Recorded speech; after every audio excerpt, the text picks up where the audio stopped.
Experts say it's already been a very active year with wildfires. Kellyanne was telling us about it, and there are health consequences from that smoke that the fires produce. Joining us now is Dr. Paul Della Ripa, a rheumatologist and a member of the Climate Action Council at Brigham and Women's Hospital. Doctor, thank you so much for joining us this morning. In a typical year, about 7 million acres burn in the U.S., but this year, one forecaster predicts the number will be closer to 9 million, actually. That's a lot of smoke in the air, of course. Why does a rheumatologist care? Well, I think it's not just a rheumatologist, but really any physician or healthcare provider needs to be concerned with the effects of smoke and pollution for patients who are at risk, who have lung disease or heart disease.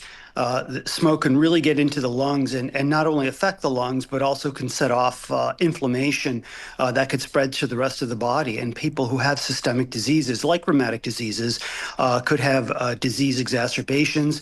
And we sometimes think that disease can actually begin with exposures like this. So I think that the effects are wide-ranging and affect all disciplines and all the body organs. So that's a problem. I don't know if we're equally in danger, but do you think the air quality is a big threat here in Massachusetts? So I think that air quality varies. I think a lot of these problems are local. Some areas have a higher risk than others. So areas where there's lots of industrial pollution are going to have more of a problem. When there's smoke or wildfire exposure in areas where there is heavy or dense air pollution, like in urban areas, that combination can be worse for those people who live in those areas. So I think there are people who are at risk, and then there are people who are at higher risk. So what advice are you giving your patients? So I think that what we need to understand is that the risks, the environmental risks associated with climate change aren't going to go away. And as this problem becomes worse, we're going to have to adapt.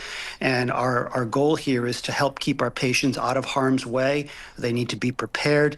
And healthcare systems and community groups need to help patients deal with the problems that are coming, including droughts, including wildfire smoke exposure and heat exposure. And so doing those things and being prepared in advance can help our patients prepare and avoid the complications that could affect their health.